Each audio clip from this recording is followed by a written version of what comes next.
Olá pessoal, sejam bem-vindos mais uma vez ao Davar, a sua escola de interpretação e exposição bíblica. E nesta oportunidade estaremos dando continuidade à nossa playlist no método de estudo bíblico analítico. Vamos fazer aqui a recapitulação do que já vimos. O método analítico nada mais é do que o estudo de uma passagem ou de um texto escolhido ali, referente ou dentro de um livro. Passo 1, que nós vimos nas primeiras lições, leituras preliminares que você deve fazer para que você venha se familiarizar com um texto que você escolheu para fazer o estudo ou análise ou aplicar o método analítico. Passo 2, análise da literatura, para que você observe que tipo de literatura aquela passagem em questão faz parte. Passo 3, analisando o contexto histórico da passagem, ou o ambiente histórico daquela passagem. Passo 4, análise do contexto imediato da passagem, ou os textos anteriores e posteriores àquela passagem. E agora no passo 5, análise dos termos da passagem, que nós iremos analisar aí a construção gramatical desse texto, que são os termos, os verbos, as palavras e os seus verbetes e assim por diante. O que é então a análise dos termos da passagem?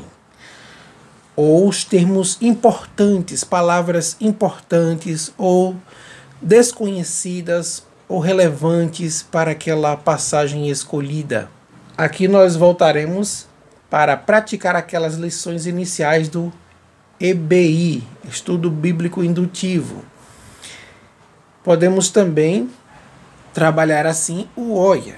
Lembra do EBI, Estudo Bíblico Indutivo, que nós falamos em especial as perguntas-chave do EBI? Quem, o que, onde, quando, porquê, como. Fazer essas perguntas ao texto. Analisar as respostas dessas perguntas, ver ali os degraus vitais para o EBI, que são o OIA, aplicação, interpretação, observação, juntamente com a correlação. Essas são as aplicações que nós devemos fazer em relação ao EBI. Iremos procurar entender o conteúdo do texto. Quando nós tratamos do conteúdo, o que compõe, estamos falando aqui do que compõe esse texto. A sua mensagem que veio até nós de forma escrita, usando vocábulos. Por que então fazer análise dos termos da passagem? Como Deus quis nos dar a sua revelação, que é a sua palavra, através da palavra escrita, de forma escrita, para que ficasse registrado aí para nós a sua vontade e o seu plano de salvação, temos que analisar os vocábulos usados para que possamos entender a sua mensagem. Se queremos compreender bem um texto, devemos analisar muito bem os seus vocábulos, os seus verbetes, o seu texto por inteiro. Como fazer essa análise desses termos, dessa passagem que você escolheu? Primeiro aí, você deve fazer o seguinte: todas as palavras ou frases que são desconhecidas para você e também, não só para você, mas para os seus ouvintes, porque você pode ter um bom vocabulário, conhecer uma certa gama de vocabulário, ser um verdadeiro Aurélio ambulante. Mas lembre-se sempre que talvez os seus ouvintes não tenham esse conhecimento profundo, não tenham esse vocabulário profundo, que muitas vezes você pode estar falando com palavras que para eles são extravagantes, que eles não conhecem nenhum significado nem no português. Por isso é interessante você, quando for fazer análise do texto, você procurar explicar ou passar de maneira mais simples possível, que se faça compreender aquela, não só a mensagem, mas também as palavras que estão ali, dependendo da tradução da sua Bíblia. Segundo ponto, os termos importantes ou palavras-chave. Aqueles que se repetem, em cujo texto depende deles para ter um sentido. Quando você tira aquela palavra mais importante, você vai ver que vai fazer uma falta tremenda com relação ao sentido do texto. Vamos ver um exemplo em João capítulo 3, verso 16, bastante conhecido. Porque Deus amou o mundo de tal maneira que deu o seu Filho unigênito, para que todo aquele que nele crê não pereça, mas tenha a vida eterna. Quando nós falamos no primeiro ponto sobre palavras ou frases que podem ser desconhecidas não só para você, mas também para os seus ouvintes, nós podemos pegar aqui a palavra unigênito. O que essa palavra significa? Meus ouvintes, ouvindo essa palavra pela primeira vez, o que isso tem de relevante para eles? Trazendo então o significado correto dessa palavra para eles, certamente irá trazer em sua mente a clara ideia do que isso significa com relação ao texto que você está lendo. Isso irá ajudá-los a compreender mais o texto. E nesse segundo ponto, os termos importantes, esse unigênito, aqui seria uma das palavras importantes. Como também, porque Deus amou, a palavra amou, a palavra mundo, de tal maneira. Que mundo é esse? Quer dizer que Deus amou a todos com esse amor e salvou a todos? Vê como uma palavra tem em seu sentido, em sua relevância, que ela tem nesse contexto aqui, quando ela está aplicada, vê como ela se destaca. Tal maneira também é outra palavra muito importante. Perecer, palavra importante. Vida eterna. São palavras importantes que nós devemos estar sempre observando, anotando esses termos importantes. Quando nós tratamos do assunto, falando aqui sobre as palavras em seu contexto, nós já tratamos isso, já trabalhamos isso, nós devemos também notar, já que estamos tratando aqui de um contexto gramatical das palavras, e aqui está inserido os termos, né, que são as palavras, nós devemos notar essa relação direta desta mesma palavra com a palavra do texto. Como esta palavra, dentro desse contexto, está inserida nesse texto. Como é que essa palavra está inserida nesse contexto do texto? Por exemplo, nós podemos pegar aqui uma palavra que nós podemos pensar, a palavra manga, dependendo do contexto que ela está inserida. Como eu irei tratar essa palavra? Dependendo do contexto que essa palavra está inserida, ela pode estar falando e trabalhando vários outros temas. Pode estar se falando da fruta manga, pode se estar falando ali da manga de uma camisa, pode estar se falando ali quando alguém manga do outro, né? Caçoa do outro. Então, essa palavra tem vários significados dependendo do contexto. Por isso é importante também analisar esse termo, principalmente dentro do contexto do texto que você escolheu. Palavras que estejam distantes culturalmente.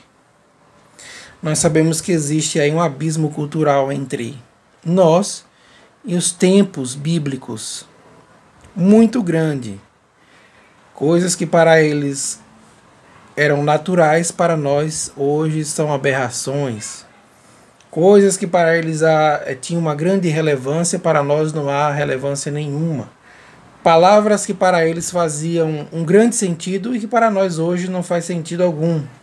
Como, por exemplo, sinagoga, saduceus, fariseus, rabi, apocalipse. Termos que não são comuns no nosso dia a dia, mas que eram comuns nos dias bíblicos.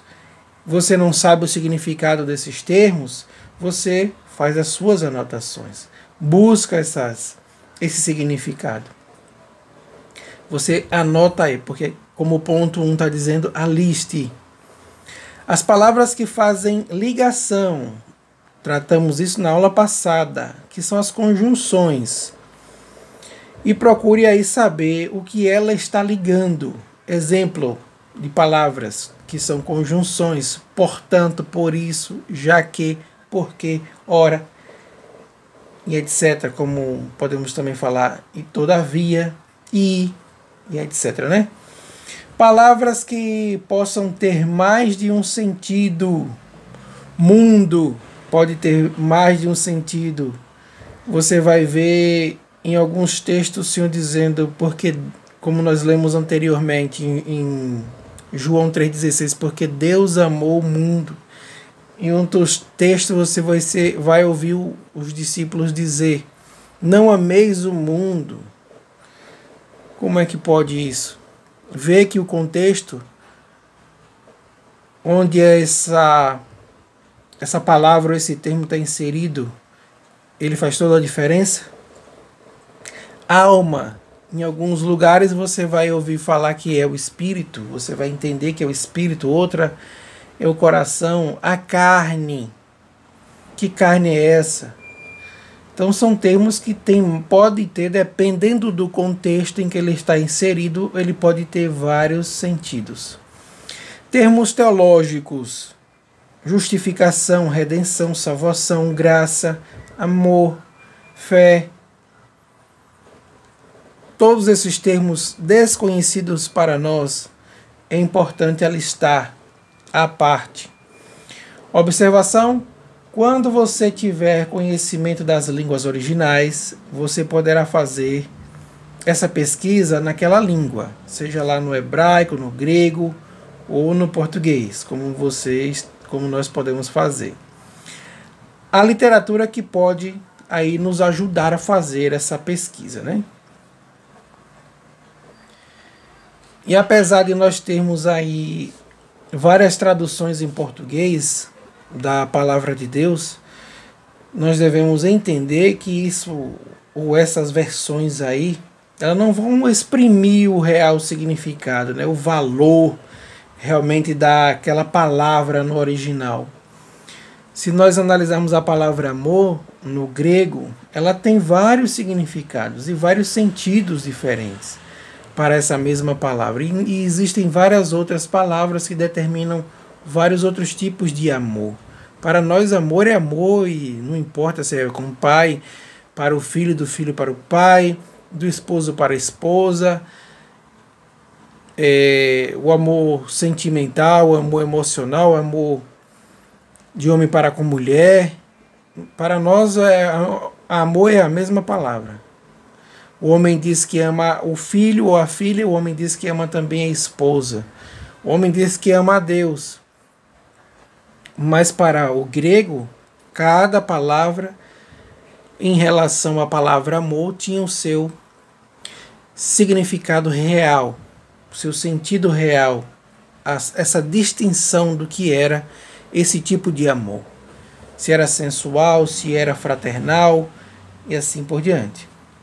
2. Procure o significado e anote. Agora você no 1 fez a sua lista de todos esses termos desconhecidos ou importantes, e agora você vai fazer a sua pesquisa, procurando aí o significado ou anotando aí o significado. Você pode usar Dicionário da Língua Portuguesa, que é muito importante, já que você está trabalhando com a palavra ou com as escrituras em português, é importante que você tenha um dicionário de português. Veja como outras versões estão traduzindo. Como nós sempre falamos desde o início do curso, é importante que você tenha aí várias outras versões em português. Se você lê em inglês, se você lê em espanhol, em alemão, você tem essas versões também. Por exemplo, Almeida Corrigida e Fiel, Almeida Revista e Atualizada, Nova Versão Internacional, Nova Tradução na Linguagem de Hoje. Você irá comparar os textos um com o outro. Como ela está traduzindo esse termo que você desconhece, por exemplo, unigênito, por exemplo, tal maneira, Rabi, como a NVI traduz e como a ARA traduz, como a NTLH traduz. Veja se o próprio texto ou contexto pode lhe dar o significado. Já deixo um exercício pronto para vocês. Em João capítulo 1, verso 9, a palavra ilumina. E Efésios capítulo 1, verso 18, ilumina o mesmo termo. Agora, dentro de contextos diferentes, observe como eles se encaixam dentro desse contexto. Que significado eles têm dentro de cada contexto. Façam esse exercício. Como o termo é empregado em outros lugares do livro e da Bíblia. Você tem que observar isso aí. Como é que esse termo é empregado aí? Em outros lugares ou livros da Bíblia. Por exemplo, a palavra ilumina em João 1, 9 e Efésios 1, 18. Você pode usar aí referências de rodapé e chave bíblicas que podem ajudá-lo. As chaves bíblicas é a mesma coisa que concordâncias. Pode usar uma boa concordância aí para que você venha observar. Nós temos aí a concordância fiel, muito boa. Pesquise em outras literaturas bíblicas, comentários, dicionários bíblicos. Já que você está trabalhando com a Bíblia, é importante você também ter um bom dicionário bíblico. Temos também programas que você pode baixar gratuitamente. O ES Word, o The Word, o My Word Bible, né? Bible. O My Bible, que você também pode baixar no seu celular, que nós já indicamos para você. Tudo isso pode ajudar você nessa pesquisa. Se você tiver aí um léxico do grego ou hebraico, também vai ajudá-lo muito. 3. Agora que você fez toda a sua pesquisa, descobriu o significado dos termos mais importantes, o que você não conhecia, faça a sua própria tradução da passagem ou a sua paráfrase. Utilizando a pesquisa que você fez, agora você faz uma paráfrase da passagem, né? Como eu disse. Isto é, escrever novamente a passagem usando as palavras que julgar mais apropriadas para captar o entendimento da mesma. Você vai reescrever essa passagem com as suas palavras, com o seu entendimento dos vocábulos, dos termos que você agora compreende melhor. Na versão ARA, em Hebreus 2, 1 a 4, em português, é claro, você vai ter aqui o verso 1, que diz: por esta razão. O que seria então, quando você pega essas palavras, qual seria então o significado por esta razão? Como eu poderia trazer um entendimento melhor? Como outras versões trazem essa palavra? Aqui eu trouxe por causa disto, por este motivo, importa, ou é necessário, devemos, mais abundantemente, mais firmemente, com extremo cuidado. Observação cuidadosa do que foi falado. Não clareia muito mais quando você compreende o termo dar atenção ou prestar atenção, usada quando da aportagem de um navio, quando o navio vai, podemos dizer, estacionar em um porto. Dar atenção ao que ouvimos, né? Desviar é o mesmo que correr fora, desviar-se, ou um rio correndo fora do seu curso, o seu leito desviado, o que fugia da memória de alguém, um anel que escapa do dedo, um navio à deriva. Isso seria desviar, a fim de não flutuarmos para longe. Observe como já clareia mais os termos, como você tem um entendimento melhor, mesmo no português. Firme, no verso 2, ou mesmo que confiável, garantido, uma garantia legal. Transgressão e desobediência refletem uma rejeição da verdade divina. Justo ou direito. Recompensa, retribuição. Uma plena recompensa como punição. Verso 3. Fugir é o mesmo que escapar. Tão grande, tão importante. Negligenciar, não se interessar, não se preocupar com, não ter a mesma atitude. Por exemplo, Atos 8:6 e 16:14. Tendo recebido um início para ser mencionado, tendo começado a falar, tendo sido anunciada inicialmente ou primeiramente. Os que ouviram significa que o autor e os leitores ouviram de testemunhas oculares de Jesus. Verso 4. Testemunhar junto ou dar um testemunho adicional. Vários, multivariado, multifacetado. Poder, milagre. Divisão é o mesmo que distribuição. Distribuições feitas pelo Espírito Santo. Agora que colhi toda essa informação a respeito dos termos, Hebreus 2, de 1 a 4, como eu faria agora a minha própria tradução? Como eu faria a minha paráfrase? Ficaria mais ou menos assim. Verso 1.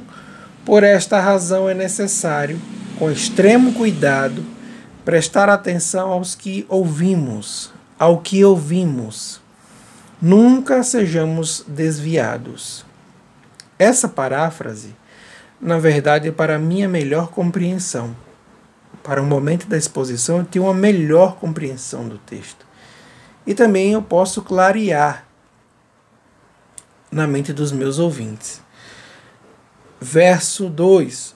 Porque se a palavra, que é a mensagem, que foi falada através de anjos, tornou-se legalmente garantida, e toda transgressão e desobediência receberam justa retribuição.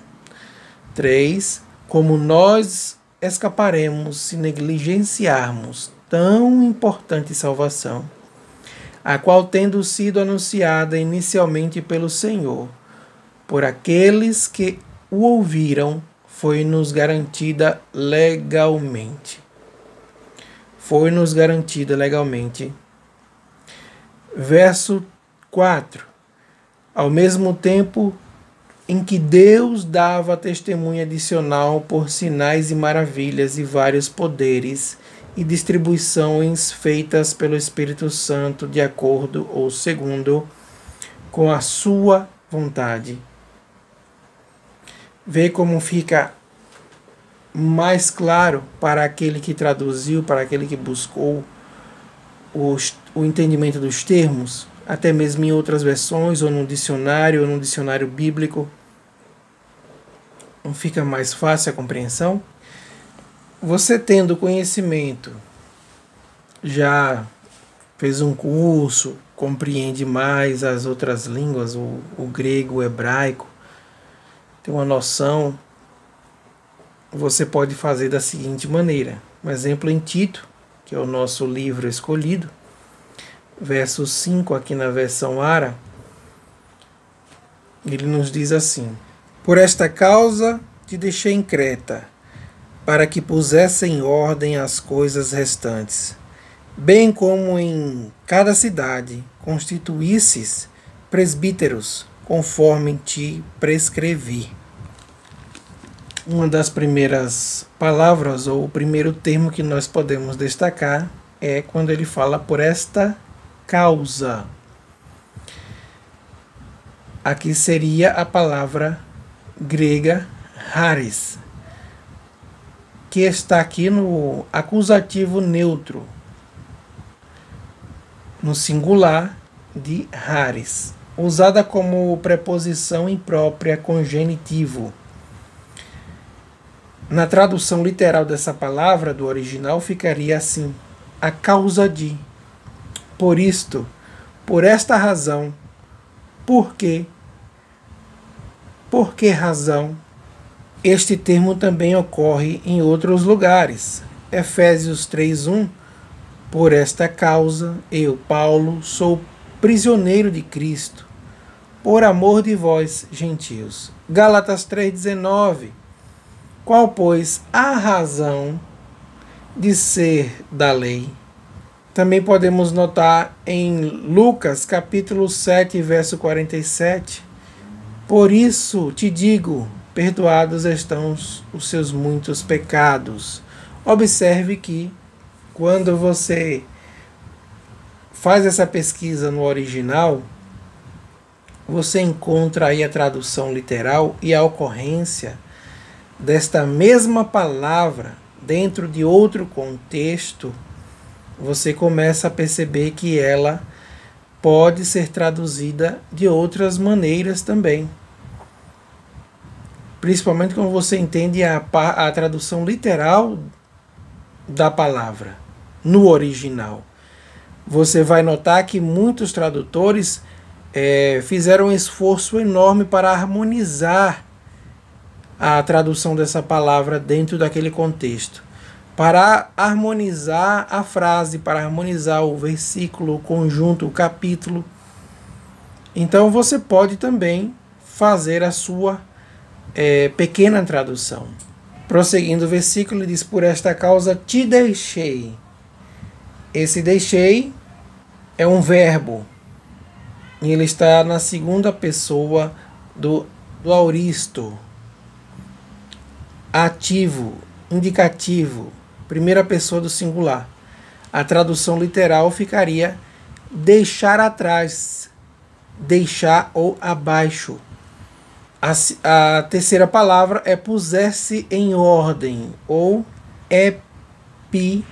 nós podemos traduzir como epidiartos. Epidiartos é um verbo que está no tempo auristo, médio, subjuntivo, na segunda pessoa do singular. É o mesmo que pontilhada, organizada. Na tradução literal, nós podemos traduzi-la como acabar de organizar, completar uma reforma, sentido de corrigir algo que era defeituoso, algo que caiu em desordem. Separando aqui, ou traduzindo a palavra, ele diz que epi é o mesmo que sobre, dia, através, e ortos, de resto. Epidiortos, epidiartos, seria pusesse em ordem. Ocorrência aqui única no Novo Testamento. As coisas restantes seria aí o quarto termo. É um verbo presente que está no presente, ativo, particípio acusativo neutro no plural. Tradução literal: o que falta, o que está deficiente, o que está incompleto, o que não está suficiente. Ocorrência aí em Tiago 1,4. Ora, a perseverança deve ter ação completa, para que sejais perfeitos e íntegros, em nada deficientes, sem coisas restantes. Também ocorre em Tiago 2,15.